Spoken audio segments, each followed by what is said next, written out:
우리 함께 인사할까요? 반갑습니다. 샬롬. 네, 우리 손 들고 한번 해볼까요? 반가우신 만큼 반짝반짝하면서 샬롬. 저 갑자기 설레었어요. 박준영 씨가 저에게 샬롬을 해주셨어요. 그래서 제가 이런 날이 다 있나 싶기도 하고 감사합니다. 이제 오늘 함께 오신 여러분들 사랑하고 또 축복합니다. 오늘 준비한 말씀 통해서 여러분의 은혜가 있었으면 좋겠습니다. 우리 혹시 준비되었을까요? 네, 좋습니다. 네, 우리 지금 소그룹으로 이제 그림으로 읽는 복음을 진행 중인데, 이제 지난번에 한번 다뤘던 그림입니다. 바로 오늘 본문 이야기를 다루고 있는 지거 캐더라는 분이 그렸던 그림인데요. 여러 가지 눈에 띄는 것들이 있습니다. 뭐 배도 보이고, 또 아래에 있는 해골도 보이고. 근데 여러분 또 뭐가 눈에 띄시나요? 무지개. 저 설교 방향은 비둘기인데 무지개라고 하셔서 지금 당황스럽긴 하지만 비둘기 보이시죠? 네, 강제로 지금 얘기하고 있는데, 네, 좀 오늘 비둘기 가지고 조금 얘기를 해보려고 합니다. 여러분은 이제 비둘기 하면은 뭐가 먼저 떠오르신지 모르겠어요. 혹시 이 지역에 좀 오래 사셨던 분들은 떠올릴 수 있을지 모르겠어요. 우리 교회 바로 위에 자유공원이 있어요. 그래서 하는 분들은 기억하시는 거고, 하는 분들은 지금 모르시는 거죠. 예전에 저 자유공원이 저 어렸을 때도 저도 이 교회 출신이기 때문에 어렸을 때 쭉 다니면서 선생님들과 공과 공부를 하면 제가 늘 얘기를 했어요. 선생님 자유공원 가요. 가는 이유가 있었습니다. 이제 지금은 그 보면은 바다가 쫙 보이는 그 전망이 있는데 예전엔 거기에 거대한 집이 하나 있었거든요. 뭐가 있었냐면 아파트가 있었거든요. 봐도 비둘기 아파트가 있었습니다. 혹시 기억나시는 분 있으세요? 이분들 오래된 분들이에요. 네, 오래된 분들이에요. 비둘기 아파트가 있었습니다. 비둘기가 수백 수천 마리가 하늘을 날고 또 그 앞에 매점에서 옥수수를 500원 주고 사면은 쫙 뿌리면 비둘기가 확 나르는, 지금 생각하면 끔찍한 그런 일들을 볼 수 있었어요. 근데 어렸을 땐 그게 너무 좋아서 선생님 쫄라가지고 나가서 확 뿌리면서 야, 비둘기 예쁘다 했던 시절이 생각이 납니다. 지금은 닭둘기라고 부르죠. 그래서 지금 약간 지저분하다고 생각하는데 비둘기가 무슨 잘못이 있겠어요. 사람이 잘못이죠. 근데 이제 오늘 말씀 속에서도 비둘기가 등장을 합니다. 우리가 잘 아는 이야기죠. 세상의 죄로 인해서 홍수가 찾아왔고 노아와 노아의 가족 총 8명만 방주에 탑승을 하고 여러 피조물들을 태워서 이제 물에 둥둥 떠서 삶을 좀 찾아가고자 하는 그 버티기 작업에 들어가는 이야기가 등장을 합니다. 노아가 힘들었겠죠. 많은 것들이 힘들었을 텐데 사람이 많은 힘든 이유들이 있겠지만 제일 힘든 거는 그런 것 같습니다. 뭔가 고생할 시간이 정해져 있다. 이때까지만 고생하면 된다니까 정해져 있으면 잘 버티는 것 같아요. 하루만 더, 1분만 더 버틸 수 있는데 기간이 안 정해져 있는 고난은 굉장히 힘든 것 같아요. 왜냐하면 언제 끝날지 모르기 때문에 참 힘든 것 같습니다. 오늘 노아도 기다림의 시간이 언제까지인지 알지 못하는 싸움이었습니다. 우리는 이야기를 끝까지 알기 때문에 언제까지 비가 그쳤고 언제 말랐고 우리는 알기 때문에 괜찮지만 그것을 실제 경험했던 노아는 굉장히 힘들었을 거예요. 도대체 이거 언제 끝나는 거야? 이거 끝나기는 할까? 라는 생각이 들었겠죠. 근데 오늘 우리도 사실은 그렇지 않습니까? 내 자녀가 언제쯤 괜찮아질까?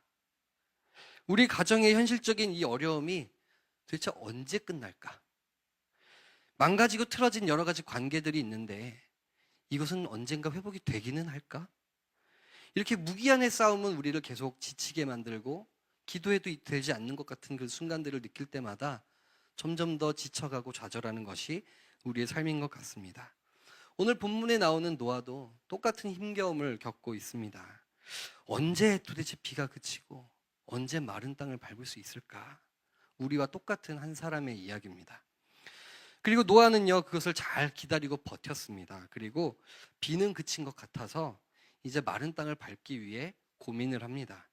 그러면서 이제 작은 창문 틈 사이로 새를 날려보내게 되지요. 제일 먼저 보냈던 거는 비둘기가 아니라 까마귀였습니다. 이제 성경에는 까마귀를 내보냈더니 이렇게 돼 있어요. 마르기까지 날아 왕래하였더라 라고 짧게 돼 있는데요. 쉽게 표현하면요, 돌아오지 않았다는 겁니다.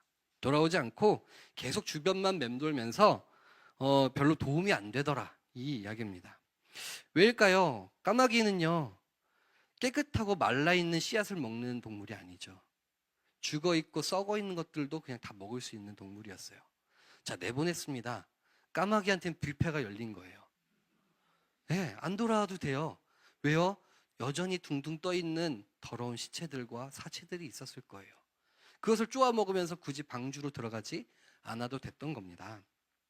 노아의 의도와는 다르죠. 뭔가 말라 있는지 아닌지 확인하고자 보냈는데 별로 효과가 없는 거예요. 도리어 방해만 되는 일들이 벌어집니다. 노아가 왜 그런 결정을 했을까요? 아마도 그냥 눈에 보이는 게 까마귀고 새들 중에 제일 똑똑한 게 또 까마귀라고 하더라고요. 제가 교회 사택에서 나오면요, 까마귀가 가끔 저를 쳐다봐요. 너 왔냐? 제가 교회까지 걸어가면요, 한 발자국씩 따라와요. 그리고 약 올려요. 가끔은 위에서 뿌직하기도 하고요. 진짜 똑똑한 동물 같아요. 아마 노아는 가장 똑똑하니까 세상적인 방법으로 얘를 내보내면 좀 도움이 되겠지 하고 보냈던 것 같습니다. 그런데 썩은 것들만 쪼아 먹는 모습을 보면서 이건 잘못된 선택이구나. 이게 아니었구나라고 깨달았을 겁니다. 우리도 이런 실수를 하지요. 그저 세상에 일단 나가면 되겠지. 아무렇게나 나가도 되겠지라고 생각할 수도 있습니다. 아무런 준비와 기도 없이 내 선택으로 내보내는 때가 있다라는 거죠. 그럴 때 어떻게 됩니까? 우리는 썩은 고기를 향해 나가게 됩니다. 세상에 있는 수많은 썩은 것들과 죄와 그런 것들을 마주하면서 거기에서 도리어 실패를 경험하게 된다라는 것입니다. 하나님을 기억하고 묻지 않고 나가는 이러한 일들은 도리어 까마귀 같은 그런 실패를 경험하게 된다라는 것이죠. 다행히 노아는 그래도 당대 완전한 자였고 하나님을 신뢰했던 사람인 것 같아요. 그러자마자 동물을 교체합니다. 뭘로 교체하지요? 비둘기를 내보내게 됩니다. 네, 저 녀석 내보내게 됩니다. 근데 이제 내보내게 되는데 또 기대를 했겠죠. 물이 줄어들었을까? 이 비둘기를 내보내면 내가 어떤 것들을 얻을 수 있을까 하면서 보내게 됩니다. 다행히 좋은 선택이었던 것 같아요. 하나님께 묻고 고민한 흔적 같습니다. 썩은 고기를 먹지 않고 새 잎사귀와 땅에 젖지 않는 씨앗을 먹는 동물이기 때문에 앉을 곳이 있어야 하는 동물이었기 때문에 그렇게 내보내고 선택을 하게 됩니다. 그런데 어떻게 됩니까? 기대와 다르게 얼마 지나지 않아 비둘기가 그냥 돌아옵니다. 아무런 소득도 없이 그냥 헛수고를 하고 방주로 돌아오게 됩니다. 우리는 이 지점에서요 생각할 수 있어요. 마른 땅에 착지 못하고 실패했구나. 이거는 무의미한 일이었구나 라고 단정짓기 쉽다라는 것이죠. 그런데 좀 다시 생각해 볼까요? 이 비둘기 진짜 실패한 비둘기일까요? 아무 성과 없이 돌아온 것일까요? 아닙니다. 돌아왔다는 자체가 성과지요. 첫 번째 비둘기를 통해서 바깥 세상이 만만치 않다는 것도 배웠고요. 아직은 묻이 드러나지 않았다는 것도 얻게 됐습니다. 그리고 이 비둘기가 다시 돌아오는 충성된 비둘기라는 것도 파악하게 됐습니다. 또 비둘기 입장에서도 얼마나 다행이에요. 내보냈어요. 와, 오랜만에 푸른 하늘을 만끽했네. 한데 밟을 데가 없네. 그런데 이 비둘기가 배회했을 거예요. 어디라도 앉을 수 있지 않을까? 고민하다가 보는데 하나밖에 보이지 않아요. 방주입니다. 그래서 다시 그 비둘기도 고민하고 그 창문으로 들어왔겠죠. 발 디딜 곳이 없다라고 인식했지만 비둘기도 생각했을 거예요. 그래도 내게는 돌아갈 방주가 있다. 그것을 확인하는 거죠. 노아도 확인했고 비둘기도 확인했습니다. 이 첫 번째 비둘기, 오늘 저와 여러분의 모습 아닐까요? 우리는 당장에 무언가를 하면서 자꾸 당장의 마른 땅을 기대하면서 시간을 쓰고 애를 씁니다. 수고를 합니다. 기도를 하고 하나님을 찾기도 합니다. 그런데 여전히 녹록치 않은 현실을 마주하고 이 땅 가운데 마른 땅이 아니라는 것을 깨닫고 날개짓을 멈추지 못하면서 좌절할 때도 있습니다. 우리 모습과 닮았지요. 나의 최선과 열심으로 해결되지 않는 일들을 마주하면서 안 되나? 라고 생각할 때가 있다는 거죠. 그런데 오늘 말씀처럼 우리의 그러한 실패들은 무의미하지 않습니다. 오히려 다행이죠. 왜냐하면 세상이 주님의 뜻과 다르다는 걸 알기도 하고요. 또 하나 더 확인할 수 있는 것은 그래도 우리에게 돌아갈 방주가 있다는 거죠. 오늘 우리에게 너희들 세상에서 아무 발 디딜 곳 없는 곳에서 끝까지 날개짓하다 떨어져 죽어라 하지 않고 우리에겐 돌아갈 방주가 있어요. 함께하는 공동체가 있고요. 또 무엇보다 함께 해주시는 예수 그리스도가 계시다라는 거죠. 세상에서 날개짓하다 힘들 때 여기 와서 쉬렴해 주시는 주님이 우리 가운데 계시기 때문에 우리의 날개짓은 헛것이 아니라 그것은 의미가 있는 것이다 라는 이야기입니다. 무기한의 싸움이 계속되고 있지만 잠시 쉬었다가 다시 날아갈 수 있도록 해주시는 주님이 계시다라는 이야기입니다. 그렇게 7일을 기다리면서 두 번째 비둘기를 다시 내보내게 되는데요. 저는 문득 의문이 들었습니다. 왜 하필 7일이지? 5일일 수도 있고 열흘일 수도 있는데 왜 7일이지? 하고 책을 좀 찾아봤더니 이렇게 주석이 되어 있더라고요. 노아는 방주 안에서도 안식일을 지켰을 것이다 라고 되어 있습니다. 그러니까 비둘기를 내보낸 기준이 언제인 거예요?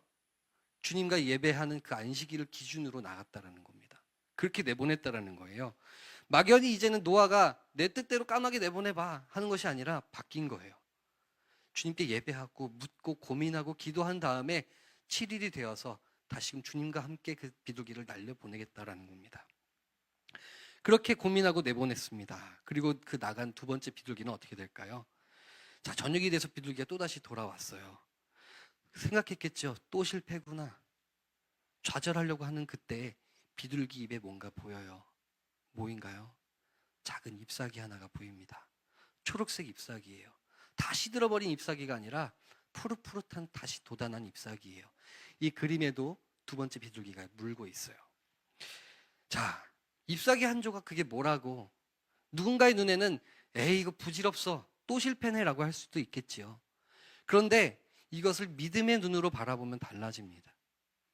첫 번째 비둘기랑 두 번째랑 다 그냥 똑같은 것 같지만 우리 가운데 분명히 하나님께서는 조금씩 기도하고 조금씩 부딪히며 나아갈 때 대단한 걸 한 번에 이루지는 않으실지 몰라도 우리 가운데 빛나는 잎사귀를 보여주신다라는 사실입니다. 그 사인을 알아챌 수 있느냐 없느냐는 주님을 더욱 신뢰하는 자만이 그걸 볼 수 있겠죠. 신뢰 못하는 자는 실패하고 거서치지만 주님을 신뢰하고 바라본 자들은 이 잎사귀를 통해서 희망을 바라보게 되는 겁니다. 아, 변화가 있구나 라고요. 아, 주님이 일을 하고 계시는구나 라고요. 똑같이 계속 무기한의 싸움 같지만 정지된 상태는 아니구나. 그 잎사귀를 통해서 알아볼 수 있다는 겁니다. 여러분 그러한 눈을 다 가지실 수 있는 한 분 한 분 되시기를 간절히 소망합니다. 오늘 우리에게 주시는 약속이지요. 여러분 가운데도 똑같이 그 잎사귀를 허락해 주십니다. 이미 내가 함께하고 있단다. 나의 이 잎사귀의 사인을 알아봐 주길 바란다라고 하실 거예요. 내 자녀의 일들로 낙심하고 어려워하고 힘들 때 안 변하는 것 같아. 이거 끝없는 싸움이야 라고 할 때 요만큼의 사인을 보여주실 거라는 거죠. 내 가정과 여러 가지 상황 속에서 힘겨움 속에서 요만큼의 사인들은 계속 보여주실 거예요. 그것을 발견하고 버티시는 여러분이 되기를 바랍니다. 그리고 또다시 일주일이 지납니다. 그리고 그렇게 예배하며 기다렸다가 세 번째 비둘기를 내보내게 됩니다. 그런데 이번엔 어떻게 되나요? 돌아오지 않습니다. 어쩌면 노아는 돌아오지 않는 모습을 보면서 또 좌절을 할 수도 있겠습니다. 자, 잎사귀의 신호를 분명히 나 봤는데 왜 이렇게 됐지? 또다시 힘든 수렁으로 빠지는 것인가? 회개한 걸까? 생각할 수도 있죠. 그런데 노아에게 하나님께서는 그것을 상황을 볼 수 있는 지혜를 허락해 주십니다. 돌아오지 않았던 첫 번째 까마귀랑은 다르죠. 이번에는 그 비둘기는 어떻게 되었을까요? 하늘을 향해 훨훨 날아갑니다. 마른 땅을 밟는 비둘기가 됩니다. 어떻게 된 건가요? 비로소 무기한의 싸움에서 승리한 것입니다. 하늘을 향해 또 마른 땅을 향해 나가는 세 번째 비둘기입니다. 그렇게 하나님의 사인을 읽은 노아는요, 방주에서 나와서 마른 땅을 밟게 됩니다. 세상을 맞이했고요, 그 자리 가운데서 하나님께 기쁨의 제사를 올려드리게 됩니다. 오늘 저와 여러분은 각자가 다 다른 상황을 살아갑니다. 여러분은 몇 번째 비둘기를 내보내고 계신가요? 누군가는 까마귀를 내보내고 있고, 누군가는 첫 번째, 누군가는 두 번째, 누군가는 세 번째, 다 다른 삶을 살고 계실 겁니다.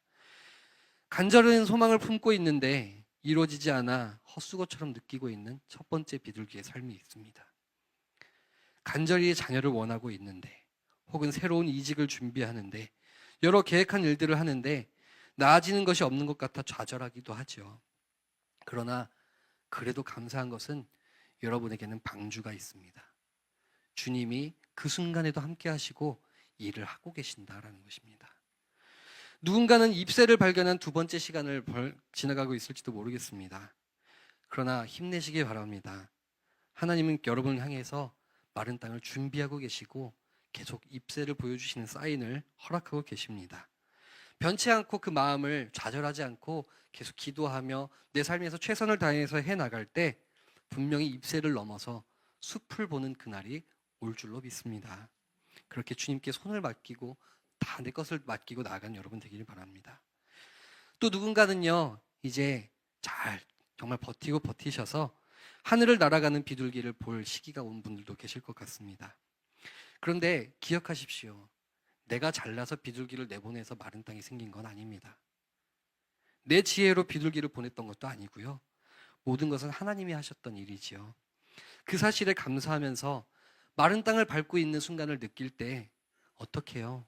노아처럼 이거 내 덕이야 라는 것이 아니라 주님이 하셨습니다 라며 영광의 제사를 올려드리는 여러분이 되셔야 되겠습니다. 우리 모두 각자의 상황과 환경은 다 다릅니다. 개인의 문제와 마음 상태도 다 다르죠. 그러나 한 가지 우리에게 같은 것이 있습니다. 계속 걸어가야 한다는 것입니다. 계속 주님께 예배하며 매일매일 우리의 마음의 영적인 비둘기를 날려보내야 한다는 것은 같습니다. 우리 주님이 여러분을 혼자 내버려 두지는 않으실 겁니다. 방주에 노아가 혼자 있는 것 같았지만 그 방주에는 주님이 함께 타고 계셨습니다. 그 사실을 믿고 어두운 현실이고 막막한 현실이 다가올지라도 마른 땅은 분명히 언젠가 준비될 것입니다. 신뢰하는 자에게 그 마른 땅이 주어질 것입니다. 주님을 붙드십시오. 주님은 여러분을 위해서 일을 하고 계십니다. 그 주님과 함께 손 붙잡고 나아가는 여러분들이 다 되시는 우리 3040 모든 지체 다 되기를 간절히 소망합니다.